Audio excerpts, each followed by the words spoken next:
Hello class, welcome to study official. आज हम आपको बताने वाले हैं कि आपके एग्जाम में एनसीईआरटी का क्या इंपॉर्टेंट रोल है। जो हमारे पास ये एनसीईआरटी होती है ना हमारी क्लास 10th की, आखिर इसका क्या रोल है हमारे एग्जाम में। क्या इससे पढ़ करके आपके जो मार्क्स हैं वो इतने अच्छे स्कोर हो सकते हैं कि आप 90+ मार्क्स जो है मैथ्स में ला सकते हैं। क्या उसके लिए आपको आर डी शर्मा या आर एस अग्रवाल की जरूरत पड़ेगी? देखिए, सारे बच्चों ने लगभग पूरे साल भर में आर डी शर्मा या आर एस अग्रवाल तो यूज किया ही होगा, क्योंकि आपने नहीं किया होगा तो आपके टीचर्स ने यूज कराया होगा, आपसे करवाया होगा क्वेश्चंस। अभी जब आप इतने सारे क्वेश्चंस कर चुके हो तो अब आपके सामने ये क्वेश्चन आता है कि अब एग्जाम के बचे हैं 8 से 10 दिन या 10 से 15 दिन बचे हैं, तो अब आप क्या करें। तो अब आपके पास ये एक ऑप्शन बचा हुआ है कि जो एनसीईआरटी है ना, एनसीईआरटी इतनी देखिए साइज का बहुत ही छोटा है। अगर आप इसे चाहे तो एक हफ्ते में पूरी एनसीईआरटी का आप रिवीजन कर सकते हैं बच्चों।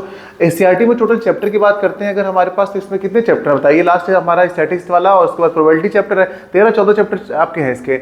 अगर 14 चैप्टर इसमें आपके बन रहे हैं, ठीक है, तो अगर आप एक दिन में 3 चैप्टर का रिवीजन करेंगे तो बड़े आराम से 3 और 12, 4, 5 दिन के अंदर आप जो है इसका रिवीजन कर सकते हो बड़ी आसानी से, ठीक है। तो 5 दिन में अगर आप इसके रिवीजन को कर सकते हो अच्छी तरीके से, तो क्यों नहीं आप यही वाला काम करते हो कि एनसीईआरटी को अच्छे से पढ़ लो। क्या सर एनसीईआरटी से सब मिल जाएगा? नहीं, सब कुछ तो नहीं मिल जाएगा एनसीईआरटी से, कुछ चीजें बचेंगी। मतलब मैं कह सकता हूं आपका कि 85% के आसपास जो है, यानी 100% में से 85% के आसपास जो आपका मार्क्स है वो आपका एनसीईआरटी देगी। और उसके बाद आप पीवाईक्यूज लगाएंगे, प्रीवियस ईयर क्वेश्चंस लगाएंगे। आप कब से? 2020 से लेकर के आप 2024 तक के लगा लीजिए, यानी 5 साल के आप लगा लेंगे।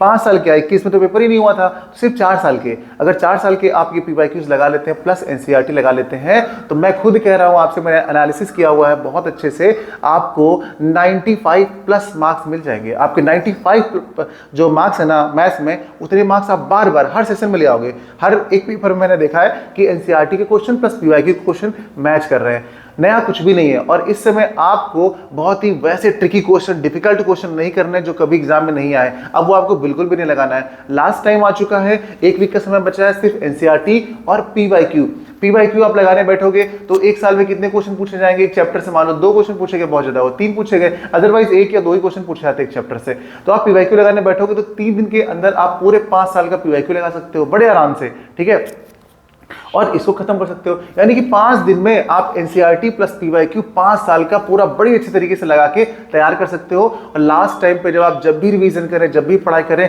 तो सबसे पहला काम है आपको रिलैक्स करना, थोड़ा सा एंजॉय करना लाइफ में। 1 घंटा आप जरूर दोपहर में रेस्ट लें या फिर शाम को रेस्ट लें, लगातार पढ़ाई मत करें। अगर 3 घंटे आप पढ़ते हैं तो उसके बीच में आधे घंटे का ब्रेक जरूर लें बच्चों, माइंड को भी थोड़ा सा रिलैक्सेशन चाहिए होता है। तो इतना काम अगर आप कर लेंगे, समझ लीजिए कि आपके मार्क्स बहुत अच्छे आएंगे। आप चाहे स्टैंडर्ड से हो या फिर बेसिक मैथ से हो, इसका कोई फर्क नहीं पड़ता है बच्चों। इतना करके रखिएगा। मिलते हैं अगली क्लास में। Bye bye.